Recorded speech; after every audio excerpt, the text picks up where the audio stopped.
그림 이제 114번을 보면은요, 연금술의 과정에서 네 단계가 나옵니다. 원래 우리는 뭐로 알고 있어요? 연금술은 3단계로 보통 알고 있었잖아요. 흑화, 백화, 적화 단계로 알고 있어요. 근데 여기서는 4단계, 흑화, 백화, 적화의 3단계 이전에는 4단계로 알려져 있었다는 것이죠. 황화 단계. 첫 번째는 흑화, 두 번째는 백화, 세 번째는 노랗게 되는 황화, 그 다음에 네 번째는 이제 루베도, 적화 단계인 것이죠. 그 밑에 여성에서, 자, 이 그림에서 봅시다. 이게 이제 재미난데요. 삼각형으로 네 원소를 표시하고 있죠. 삼각형이 거꾸로 돼가지고 중간에 줄이 있는 게 뭐죠? 땅이에요, 땅. 이게 땅이라고 하는 표시인 거예요. 이게 이제 흑화 단계를 땅으로 표시한 거예요, 땅. 검은 걸로. 그 위에 이 병, 플라스크 속에 뭐가 있죠?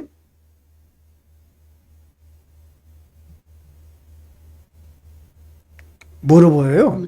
사람으로 보이는데 지금 이 네 개를 설명하면서 사람으로 해석해 놓은 것들을 내가 잘 못 찾았어요. 이것은 이제 검은 까마귀로 나타나는 걸로만 나와 있는데 이 검은 까마귀를 대신하는 검은 사람 같아요. 여기서는. 이제 그 얘기가 나중에 또 나옵니다. 검은 까마귀하고 죽어 있는 사람이 함께 있는 그림이 나중에 나와요.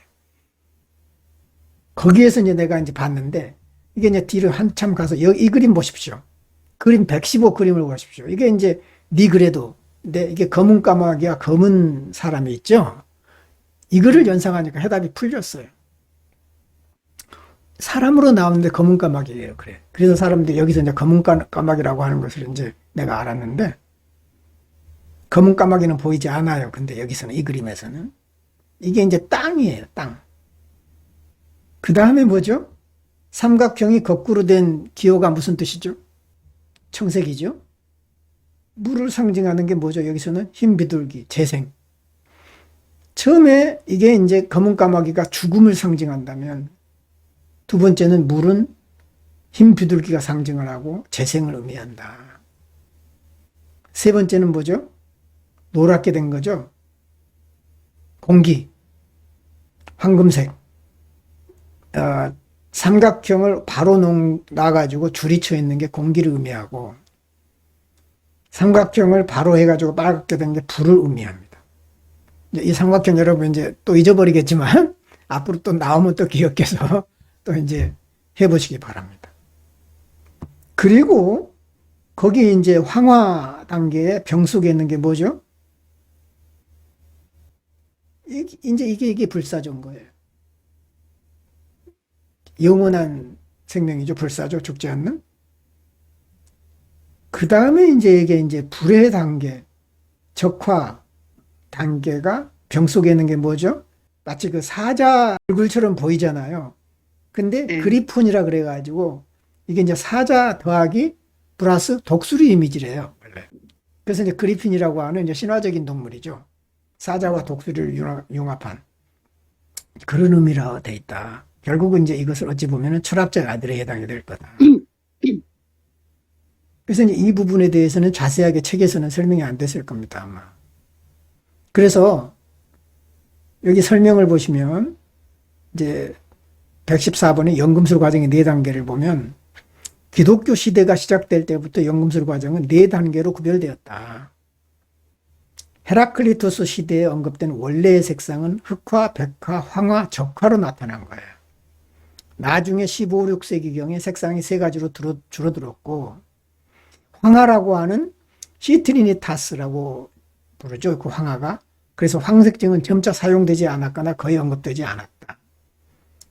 네 원소는 왼쪽부터 땅, 물, 공기, 불을 의미한다. 이 4단계가 있는데 첫 번째는 이제 니그레도. 검은 까마귀, 죽음을 의미하겠죠. 그 다음에 알베도, 흰 비둘기, 재생. 그 다음에 웰로잉, 황화예요.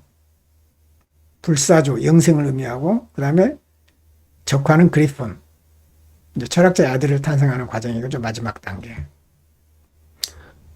그런데 내가 이제 이번에 바로 이제 생각한 게 왜 황하 단계는 없어졌지? 그거예요.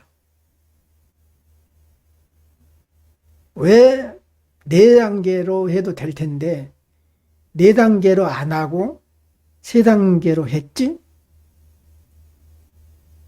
이런 의문을 가지게 됐는데 왜 그랬을까요? 불꽃색이잖아요. 불꽃. 태양의 색깔도 그렇고 빨강은 태양의 색깔이면서 노랑도 또 황금색이 또 불꽃색이잖아요. 그래서 빨강이 노랑을 흡수한다고 봐요. 그렇기 때문에 굳이 황하 단계가 별도로 필요 없고 그 루베도 단계에서 황하 단계가 소화되기 때문에 아마 빠졌을 거다. 이렇게 얘기하는 사람들이 다수예요. 대부분 사람들이 그렇게 얘기를 합니다. 그런데 과연 그럴까? 그 이유뿐일까? 또 어떤 사람들이 이렇게 얘기를 합니다. 사라고 하는 것보다 중세시대는 뭘 좋아했어요? 삼위일체에 맞추기 위해서 이제 아마 흑화, 백화, 적화로 했을 거다. 이렇게 또 얘기하는 사람들도 있고요. 또 하나는 좀 더 그 황하가 가지고 있는 것은 어찌 보면은 미그레도 단계하고 루베도 단계의 중간에 있기 때문에 굳이 그것을 하나 넣어가지고 헷갈리게 할 것이 아니라 분명하게 구별되는 흑화, 백화, 적화로 나누는 게 혼란스럽지 않고 더 좋을 거다 그래가지고 점차 편의성 때문에 그랬을 거다라고 얘기를 하는 것이지요. 근데 이제 나는 아니야. 그거 말고 이유가 있을 거야. 그것은 굉장히 일반적인 이유잖아요. 우리가 알고 있는 가장 일반적인 이유인 거예요. 상상 가능한 이유인 거예요. 그러니까 늘 상상하기 힘든 거를 상상해야 돼요. 그리고 질문을 던져야 됩니다. 그래야 얻어. 그래서 이제 내가 이제 AI 이런 챗GPT나 이런 것들 이제 클라우드 이제 물어봤더니 그동안 얘기 나온 것만 위주로 얘기하지. 그 내가 알고 싶은 얘기를 안 하더라고요. 계속해서 안 해요. 그래서 이제 내가 질문을 이제 다시 던졌습니다. 황하가 의미하는 게 뭐고 왜 빠졌냐 그러면 맨날 그런 답만 하니까. 그래서 이제 내가 이제 유도를 한 거죠. 자, 일단 연금술에서 황하와 연결되는 게 유황이죠. 유황의 작용을 하는 거예요, 유황. 유황은 태양의 상징이단 말이죠. 소금이 이제 달의 상징이라면 유황은 태양의 상징이에요. 그래서 그 태양은 이제 불로 가는, 적화로 가는 그 단계에서 나타난단 말이에요. 아까 말한 대로. 그렇다면 그 유황이 가지고 있는 속성을 보면 지독한 냄새가 나는 거예요. 그러면 그 유황의 지독한 냄새와 그 다음에 황금이 어울리지 않는다 이거죠. 그러니까 마치 황하 과정은 뭐냐? 똥 속에 묻힌 금이라는 거예요. 이미지로 보면. 더러운 냄새, 악취가 나는 똥 속에 금이 숨겨졌어. 그러면 똥 다 치우고 똥통에 빠져가지고 여러분들 금을 구하기 위해서 똥통에 빠질 용기가 있으세요? 이번에 내가 이 과정을 4단계를 보면서 상당히 많은 생각을 하게 됐는데요. 황하 단계는 똥 속에 갇힌 금의 상태다. 그러니까 유황이 작용을 할 때다. 그러면 유황은 언제 뭐를 위해서 작용을 하느냐? 루베도 이 적화 과정을 가기 위한 반드시 필수적인 과정이고 필연적으로 금을 생산하기 위해서 있어야 할 과정이고 재료라는 것이죠. 그죠? 그렇다면 왜 유황일까? 왜 그 냄새나고 독한 역겨운 유황일까? 일종의 그 부패하고 연관되어 있잖아요. 그러니까 니그레드하고 연관이 되어 있어요, 사실은. 흑화 과정에서 부패가 일어나는 죽음의 과정하고 연관되어 있다고요. 그러면서 이것이 금으로 가는 중간 단계에 있어요. 그 똥만 치워버리면, 그 똥의 문제만 해결하면 금으로 간다는 거예요. 그런데 똥으로 덮여 있고 똥에 묻혀 있기 때문에 반드시 그 똥을 치우거나 똥하고 함께 하거나 하는 과정을 거쳐야 되는 것이죠. 이게 이제 고통의 과정이고, 결국 그 똥은 뭐예요? 금으로 가는 것을 방해하는 것이죠. 황화 과정은 뭐냐? 루베도 적화로 가기 위한 과정이라기보다는 과정인데 그 과정을 방해하는 거예요. 우리가 뭔 일이 잘 풀리면 늘 불안하죠.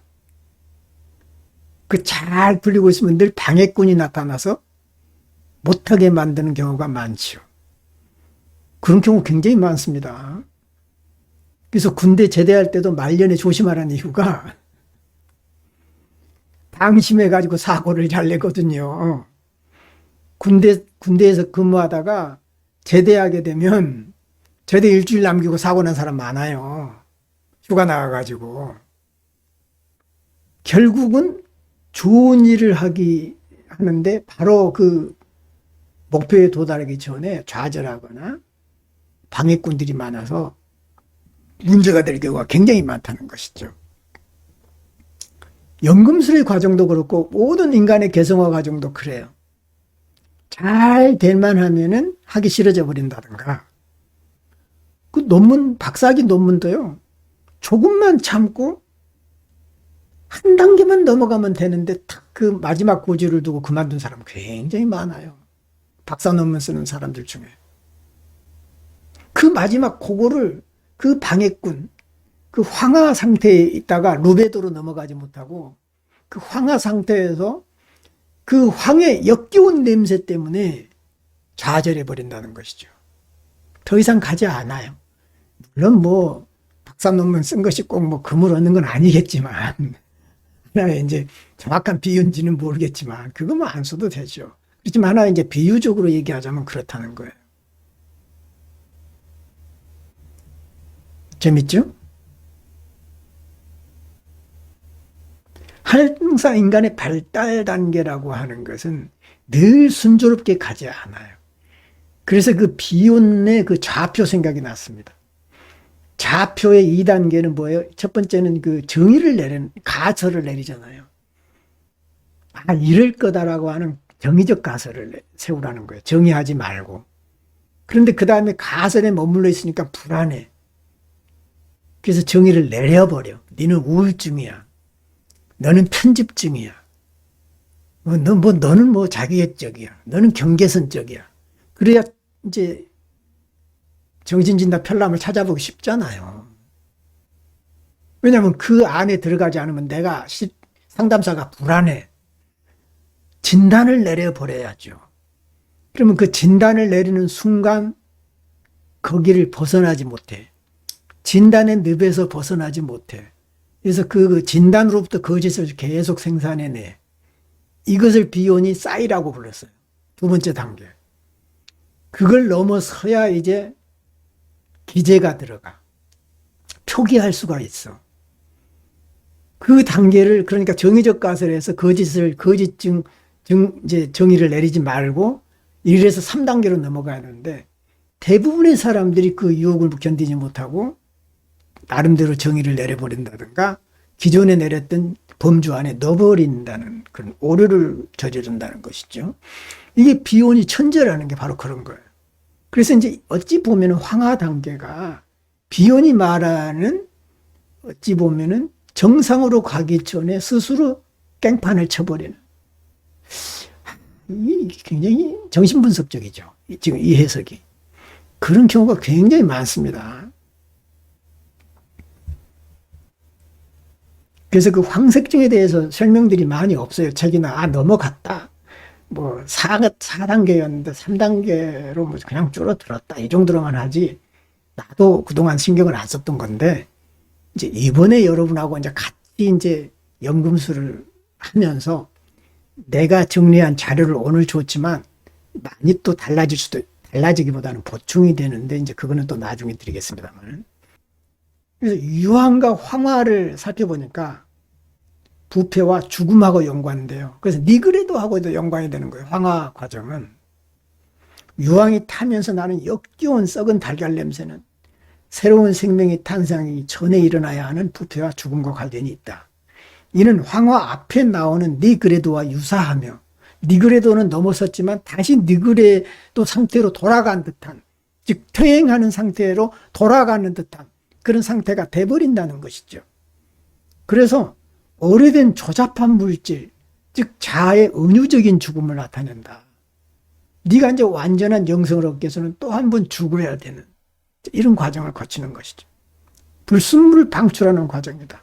유황의 냄새가 더러운 갇힌 가스의 방출을 나타내는 것처럼 연금술적인 정제는 가열과 소송을 통해서 원물질에서 불순물과 기본 원소를 제거하는 것을 포함한다. 정화의 과정인 거예요.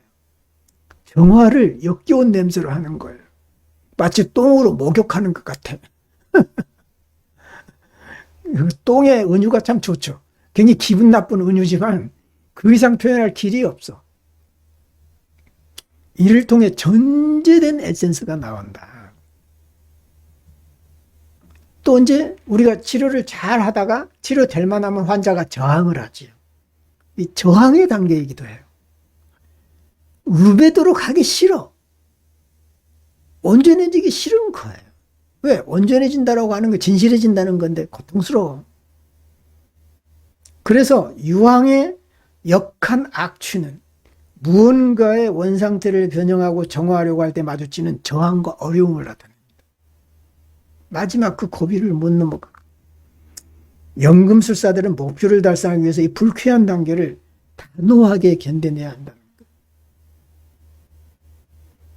마지막 관문에서 오는 어떤 이제 위험한 순간이라고 얘기할 수 있겠죠. 다시 태어나기 전에 죽음을 상징한다. 유황의 악취는 새로운 철학적 아이가 다시 태어나기 전에 불순하고 방해가 되는 것을 제거하기 위해 반드시 거쳐야 되는 죽음, 부패에 피할 수 없는 과정이다. 그리고 이제 마지막으로 원소의 분리. 유황의 냄새는 특정 원소 조합이 분리되는 과정에서 발생한다. 이것은 황화 과정 동안 원시 물질을 핵심 성분으로 연금술적으로 분리하고 정화하는 것을 상징한다. 그래서 이제 융이 뭐라고 했나를 찾아봤어요. 융 원전에서. 이건 융의 얘기입니다. 유황의 중요성을 고려할 때 연금술사들이 묘사한 유황의 효과를 살펴보는 것은 가치 있는 일이다. 무엇보다도 유황은 태우고 소비하는 거예요. 이 유황의 작은 힘은 유황은 태양을 검게 하고 그것을 소비한다. 정말 어렵지만 심오하네요. 태양을 밝게 하는 것이 아니라 태양을 검게 하는 거예요. 검은 태양이죠, 어찌 보면. 강한 몸은 태양이다. 그런 다음 그것은 우리 시대에는 결코 볼 수 없었던 부패를 일으키거나 의미한다고 본다. 어찌 보면 태양을 더욱 강하게 한다고 그럴까요? 태양을 더욱 온전하게 한다고나 할까요? 검은 태양이 있고 진짜 태양이 솟아오르는 것처럼. 세 번째 능력은 응고의 능력이다. 네 번째와 다섯 번째 능력은 팅크와 성숙의 능력이다. 원료인 거죠. 또 성숙이죠. 그것의 부패 효과는 또한 부패하는 능력으로도 이해된다. 그래서 유황이 이런 다양한 이제 역할을 하는 건데, 유황은 모든 금속의 불완전성의 원인이다. 잘 가서 흑화 단계를 지나서 백화 단계를 넘어서 이제 완성에 이르려고 할 때 흐트러 버리는 것이죠. 휘저어서 휘트러 버리는 거예요. 그리고 완전함을 방해하는 거예요. 온전하게 되는 것을 방해하는 완전성을 손상시키는 자이며 모든 작용의 흑색을 초래한다. 마치 흑화 단계, 팽 단계로 그냥 졸지에 그냥 회귀하게 만들어버려. 여러분도 그런 경험 많이 했을 거예요. 아, 이제야 내가 뭔 좀 융심력 좀 알 것 같고, 이제야 내가 꿈에 대해서 뭐 좀 알 것 같고, 뭔가 이제 뚫릴만 하면 확 좌절이 오잖아요. 그냥, 아이고, 그냥 뭐 이것이고 뭐고 그냥 다 때려치우고 싶은 마음이 그냥 확 들잖아요. 이게 막 역겨운 냄새가 나기도 해요. 그래서 하던 걸 다 집어치워버려, 그냥. 황하 단계.